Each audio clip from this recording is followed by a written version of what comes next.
I'm here with Ieham. Ieham. I'm saying that right? Yeah. I'm saying that right?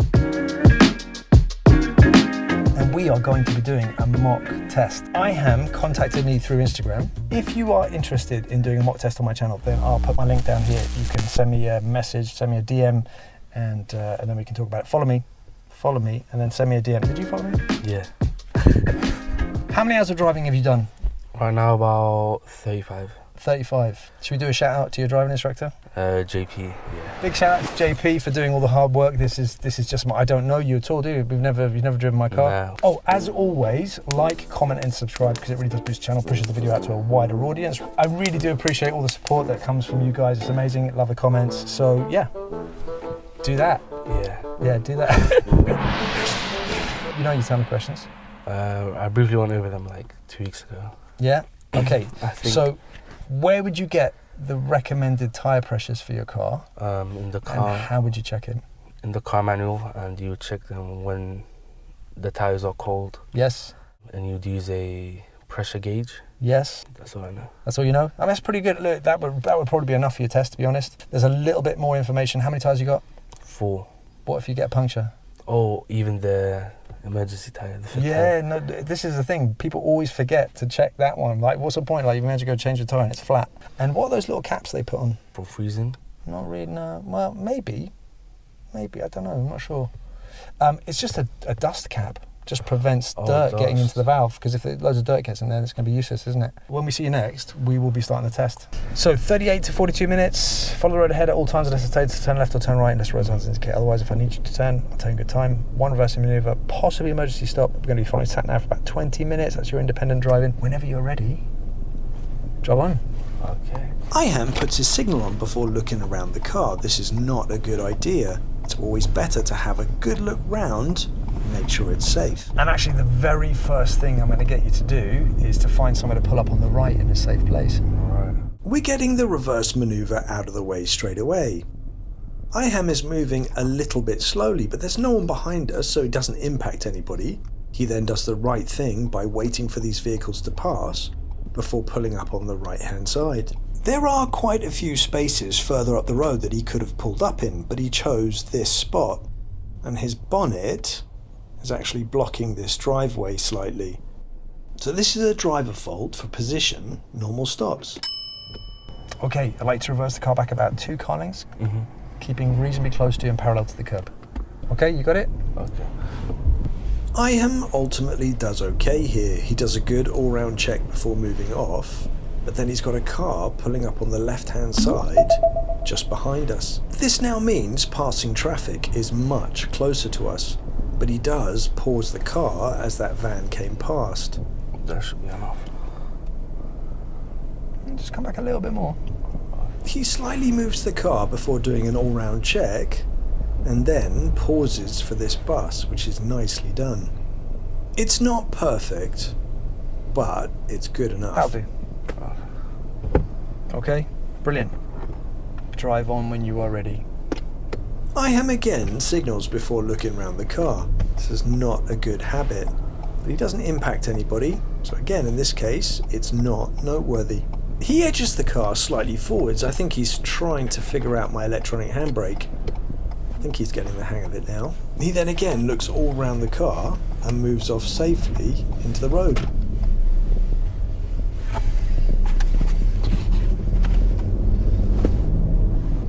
And then at the end of the road here, turn left for me, please.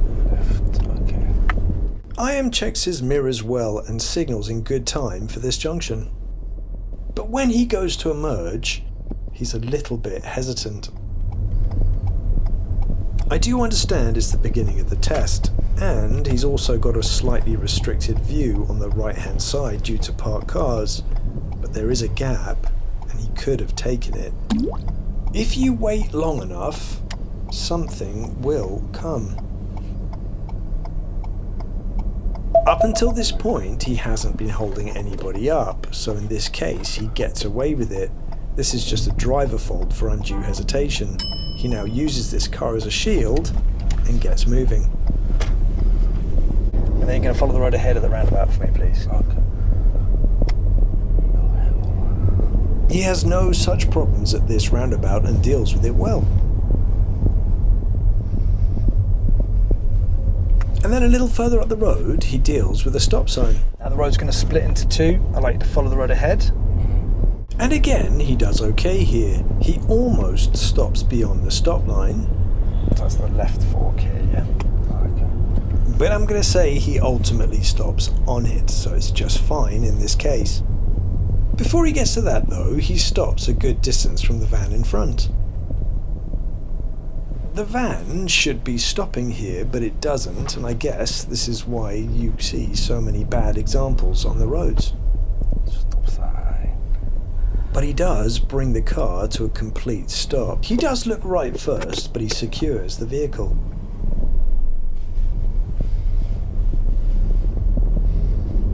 And just after this, we're pulling up on the left. And then I'd like you to find somewhere to pull up on the left in a safe place for me, please. On the left. This particular spot has caught a few people out, having hit the curb on numerous occasions, but Ieham has no problems here and finds a suitable spot.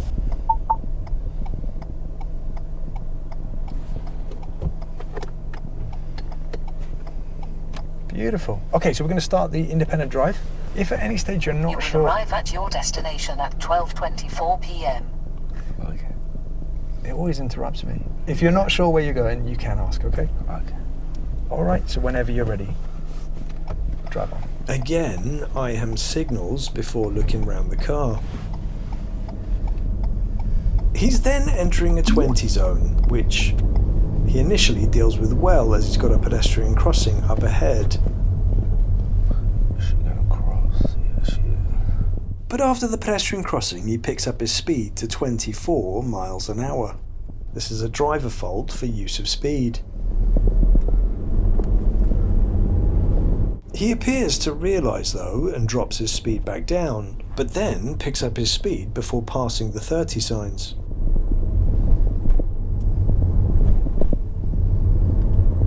After 300 yards, go right on the roundabout and take the second exit.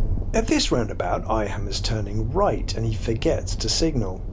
This does potentially impact a vehicle from his left-hand side, but I don't think it's enough for it to be serious. However, it could quite easily have been. Go right on the roundabout and take the second exit. One thing that goes for him in this situation is his positioning is clearly to the right. I guess the question is, would this blue car have entered the junction if his signal had been on? He wasn't looking. This could easily have been escalated to a serious. Forward signal. He's now realised what the problem was. After 200 yards, cross the roundabout and take the second exit. Ieham is now following the road ahead at the apex corner. Cross the roundabout and take the second exit. He correctly picks the left-hand lane, although at this junction he could also take the centre lane. This junction can notoriously be quite busy, and today it's no exception. This is the first time he's using an electronic handbrake, and I think he likes That's it. a very useful electronic brake compared to a regular. You like it? Yeah. You've got to get used to it, haven't you? He then keeps good lane discipline throughout this junction. He's now in a 50 mile an hour speed limit, and it takes him a little while to get moving. He's not in anybody's way, so I guess this is not a major issue, but I'd like to see him get the car rolling. He's got a bus up ahead of him. Now, a bus is only going to stop at a bus stop. If he'd got the car rolling, I'd like to see him change lanes and overtake. However, he's driving approximately 40 miles an hour, and I'm not going to hold this against him. The bus does pull in, he reduces speed, and then follows on past.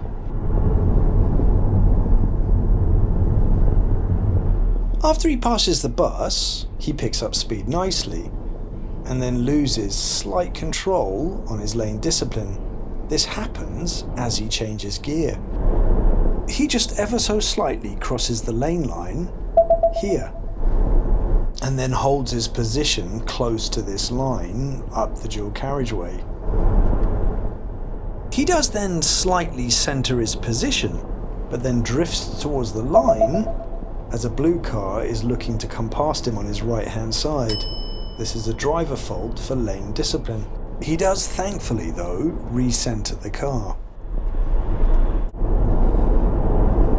After 800 yards, go right on the roundabout and take the 4th exit. Ieham then correctly plans in advance and moves across to the right-hand lane, but he moves both lanes in one go.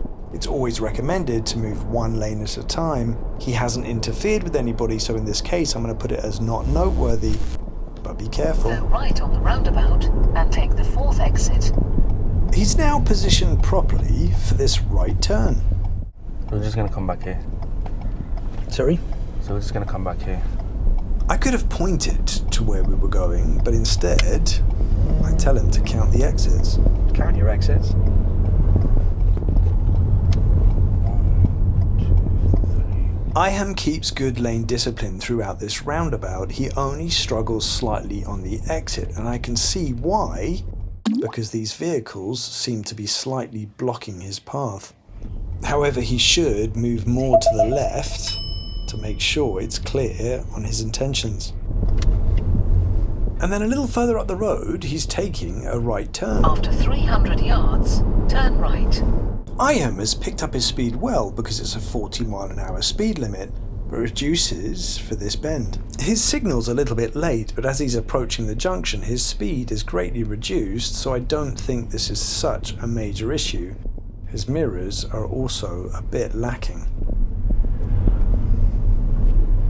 Turn right. But he positions well and then waits for the green light before turning.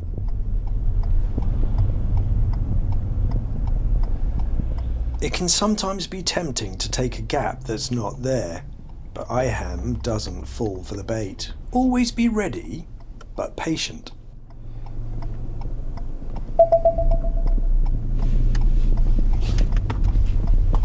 He's now got a width restriction to deal with.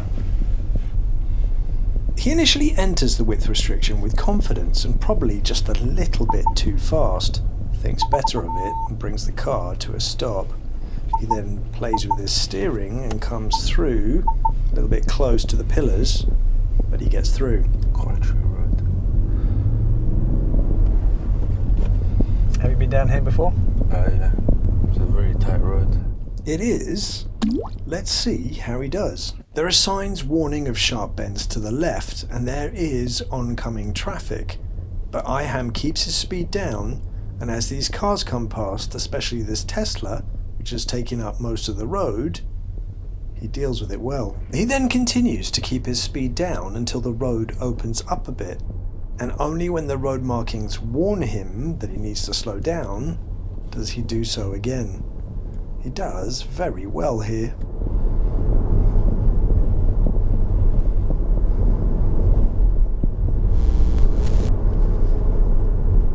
With the pedestrians on the pavement and the oncoming vehicles, he gets his speed just right.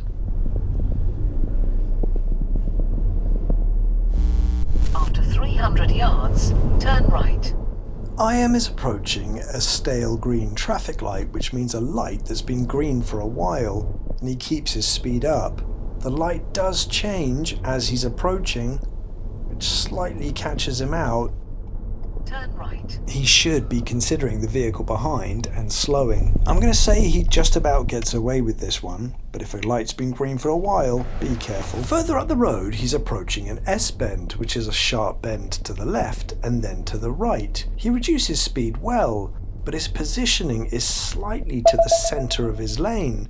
When coming round a blind corner like this, it's much better to position further to the left. If there had been a vehicle descending this hill as we went round the bend, that would have been a bit too close for comfort. So this is a driver fault for lane discipline.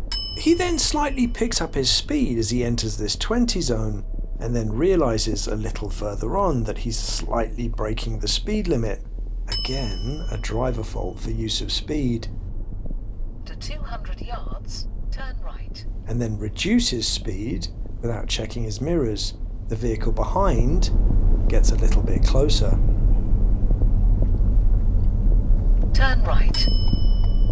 It is a minor impact, but it does show a weakness between speeding and lack of awareness. You must be careful. And then you're just going to take this next road on the right here. This junction he does very well, performing full, effective observation. A little further up the road, he demonstrates exactly how you should turn into a junction that you can't see too far into, and holds back for an oncoming car, positioning very well. After 300 yards, turn right, then you have reached your destination on your left. So turn right or... Yes, please. Follow the sign nav. Turn right, then you have reached your destination on your left. The junction is also on a blind corner. He's got parked vans just on the left-hand side, and as he turns, he tucks in nicely behind them. When that finishes, I'll be directing you as normal, okay? And waits for this oncoming car. This is exactly what you should be doing. And then straight after this, we're doing the emergency stop. We're now going to perform the emergency stop exercise. I'd like you to bring the car to an immediate abrupt halt under full control. My signal will be stop. Obviously don't stop until I tell you. Yeah. Okay, and I'll be making sure it's nice and safe behind us for us to perform this, okay? So whenever you're ready, drive on. Again, Ieham signals without looking round the car first. This is a bad habit. Try to avoid it. But he does well here. You'll notice that he brakes and clutches at pretty much the same time. When you're doing an emergency stop at such slow speeds, it's kind of important to get that clutch down, and it makes no difference if the brake goes first. And stop. Thank you very much. I won't ask you to do that again. Drive on when you're ready. Ieham now secures the car and then does full all-round effective observation. Very nicely done. That's it. Okay, good. Drive on. Yeah. I now ask him the show me question on the move. It's a very easy car to handle. It's an easy car to handle. Yeah. At the roundabout, we're going to follow the road ahead. And then when it's just safe to do so, just beep your horn for me, please. Ieham signals left. He is following the road ahead on this roundabout, but it is the first exit. So even though that seems a bit strange, That's straight ahead. it's totally fine in this case. Yes. It's not that it's the wrong signal, it's just not necessary.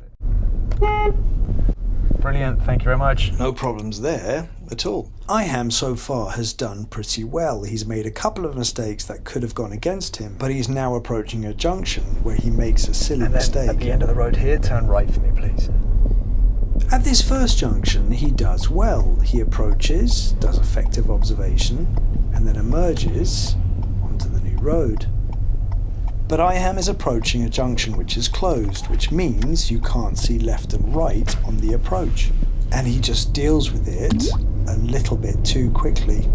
And then again at the end of the road here, turn right for me. And it can be a busy road. He has a cyclist coming from his left-hand side, but he only really notices that once he's crossed the giveaway line. He then has to pause and wait for the cyclist to come past. By the time the cyclist is gone, there is now a smart car coming from his right-hand side, and he's stuck in the road. He forces the smart car to come to a stop. There are two major issues as to why this is a problem. Ieham is initially looking to the right, which is where the immediate danger comes from. But as he looks to the left, he carries the vehicle over the giveaway line.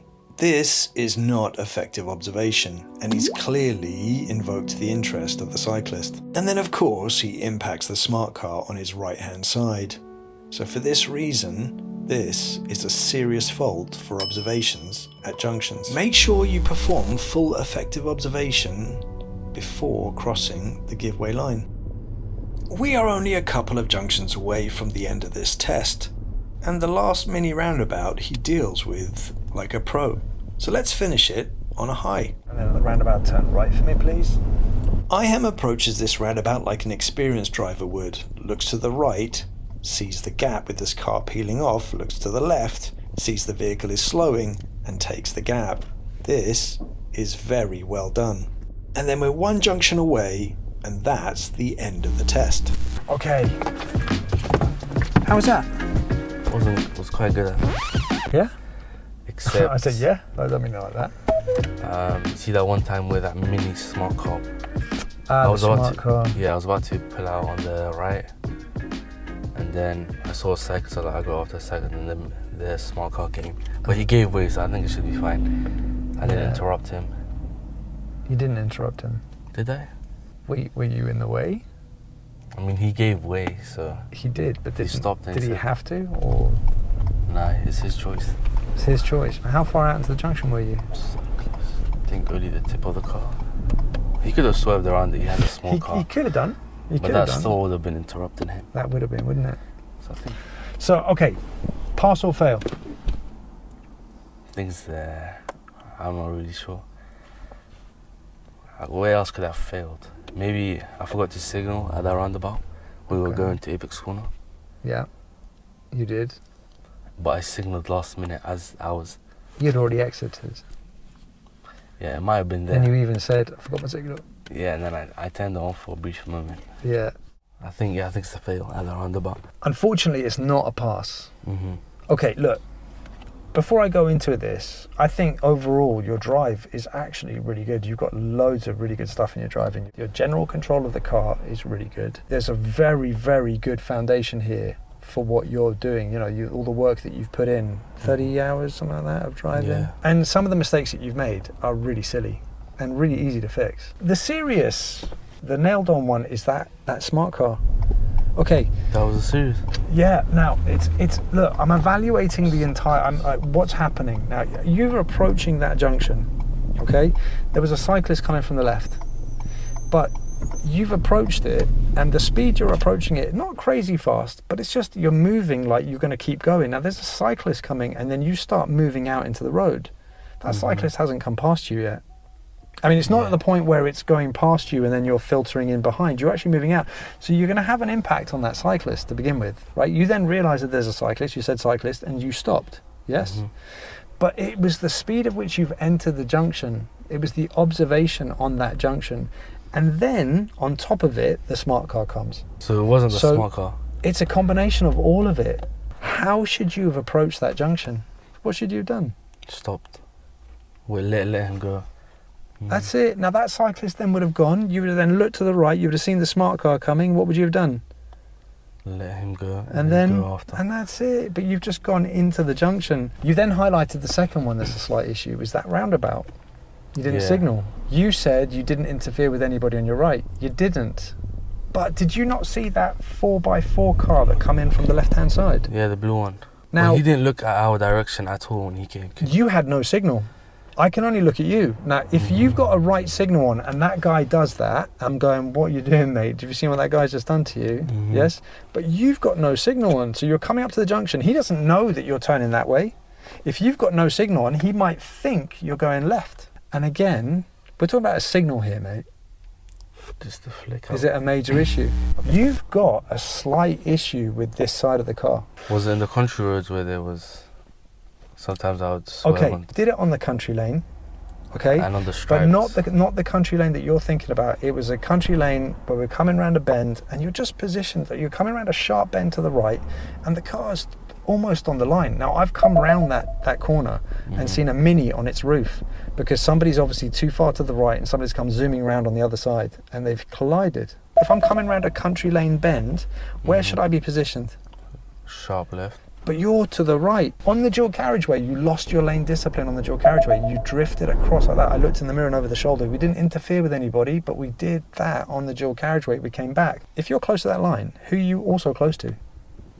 If somebody wants to pass you... The other car's on the middle lane. So you'd rather be close to moving vehicles than nothing? No, the curb is better, of course. It would be a good idea, but it just comes down to just how you judge it. On the roundabout, Stirling Corner, you lost your lane discipline towards the exit. So it's just the driver fault, but you've come round. I thought you did really well, but then you should have been hugging the left, and you just sort of almost drifted the car back to the right and then cut across to the left. Fourth exit one, right? Fourth exit. Pulling up on the right, you're slightly blocking a driveway, buddy. Now, we didn't interfere with anybody. Nobody turned into the driveway. Nobody came out of the driveway. So it's just a driver fault, but you shouldn't be there. right at the beginning of the test, turning left on that junction, that's undue hesitation. Now that in itself, it's possible could escalate to a serious, but I'm going to say you didn't massively interfere. We came up to the junction, we're turning left, car eventually comes up behind us, but is turning right, so it comes up next to you. Somebody beeped, I don't know, it wasn't you they were beeping, but you just took a really long time, and there was parked cars on the right-hand side, and you came up and you stopped and you looked. There's a roundabout there, and I saw 2 cars coming in, so I thought they might turn in. So far away, mate. Could you have walked across that road? Yeah. So if you could have walked across that road, could you have turned and driven off? Possibly. But you waited, and you waited for somebody to turn up, and eventually somebody does turn up, and then we go after that. He shielded me, so I just went. You waited for a shield, and he helped you out. That could have become a serious all by itself. This has been Ieham's mock test. I hope you've got some value out of it. If you have, obviously hit that like button, subscribe if you like more content, and I will see you in the next one. Get well out.